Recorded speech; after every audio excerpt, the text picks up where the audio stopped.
जय शिव शंकर। शुक्र यानी शुक्राचार्य क्यों बने असुरों के गुरु? देवता और दैत्यों की आपने कई कथाएं सुनी होंगी। एक और जहां देवताओं के गुरु बृहस्पति हैं, वहीं दैत्य और राक्षसों के गुरु शुक्राचार्य हैं। सप्ताह के दिनों में भी दोनों ही गुरुओं का अपना अपना दिन निश्चित है। इसमें से जहां गुरुवार यानी बृहस्पतिवार का दिन देवताओं के गुरु बृहस्पति को समर्पित है, वहीं शुक्रवार का दिन दैत्यों के गुरु शुक्राचार्य को समर्पित है। आज शुक्रवार है और आज ऐसे में हम आपको ये बताएंगे कि आखिर शुक्राचार्य दैत्य दानवों और राक्षसों के आचार्य कैसे बने। शुक्राचार्य महर्षि भृगु के पुत्र थे। महर्षि भृगु की पहली पत्नी का नाम खयाति था। खयाति से भृगु को दो पुत्र दाता और विधाता मिले और एक बेटी का जन्म हुआ। वहीं भृगु के दो पुत्रों में उष्णा चयवन थे। माना जाता है कि उष्णा ही आगे चलकर शुक्राचार्य कहलाए। पहली कथा के अनुसार शुक्राचार्य का जन्म शुक्रवार को हुआ था, इसलिए महर्षि भृगु ने अपने इस पुत्र का नाम शुक्र रखा। जब शुक्र थोड़े से बड़े हुए तो उनके पिता ने उन्हें ब्रह्मा ऋषि अंगिरस के पास शिक्षा के लिए भेज दिया। मान्यता है कि अंगिरस ब्रह्मा के मानस पुत्रों में सर्वश्रेष्ठ थे और उनके पुत्र का नाम बृहस्पति था, जो बाद में देवों के गुरु बने। शुक्राचार्य के साथ उनके पुत्र बृहस्पति भी पढ़ते थे। ऐसा माना जाता है कि शुक्राचार्य की बुद्धि बृहस्पति की तुलना में कुशाग्र थी, लेकिन फिर भी बृहस्पति को अंगिरस ऋषि के पुत्र होने के चलते ज़्यादा अच्छी तरह से शिक्षा दी गई, जिसके चलते एक दिन शुक्राचार्य ईर्ष्यावश उस आश्रम को छोड़ के सनक ऋषियों और गौतम ऋषि से शिक्षा लेने लगे। फिर शिक्षा पूर्ण होने के बाद जब शुक्राचार्य को पता चला कि बृहस्पति को देवों ने अपना गुरु नियुक्त किया है, तो वह ईर्ष्यावश दैत्यों के गुरु बनने की बात मन में ठान ली। परंतु इसमें सबसे बड़ी बाधा दैत्यों को देवताओं के हाथों हमेशा मिलने वाली पराजय थी।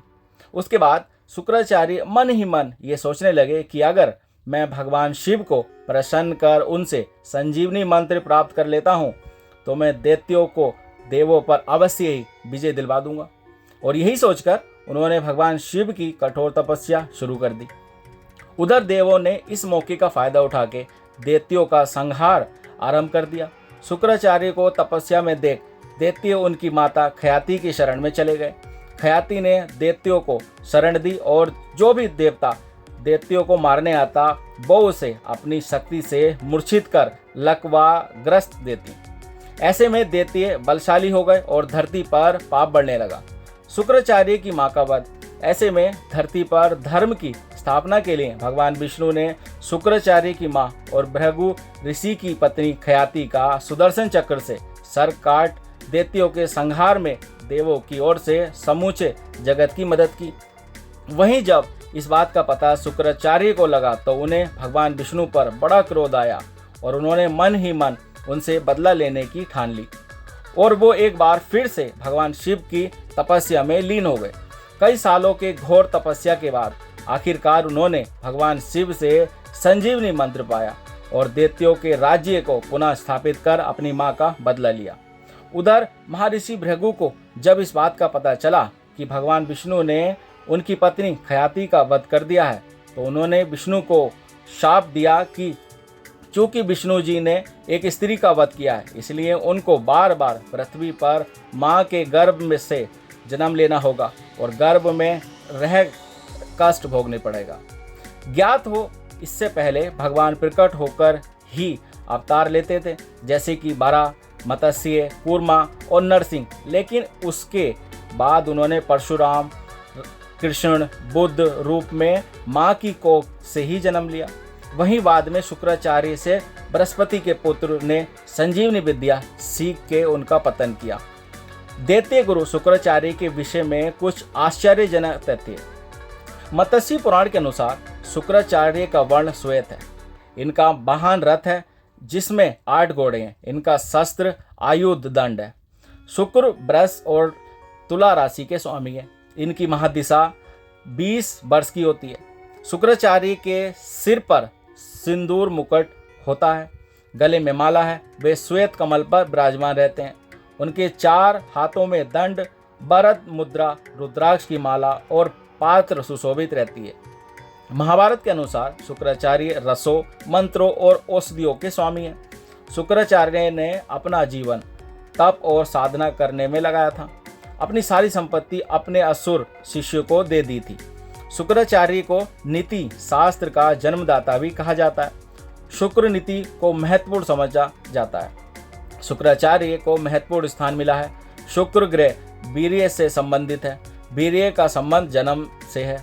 शुक्राचार्य शुक्र ग्रह बनकर तीनों लोकों का कल्याण करते हैं। ब्रह्मा की सभा में ये ग्रह बनकर उपस्थित होते हैं।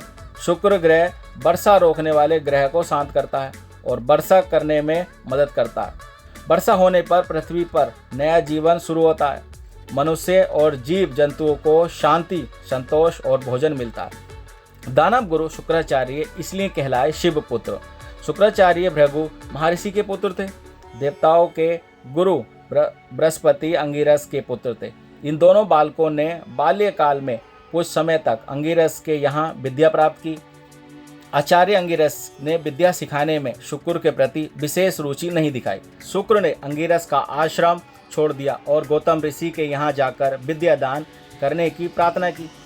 गौतम मुनि ने शुक्र को समझाया, बेटे, इस समस्त जगत के गुरु केवल ईश्वर ही हैं, इसलिए तुम उनकी आराधना करो।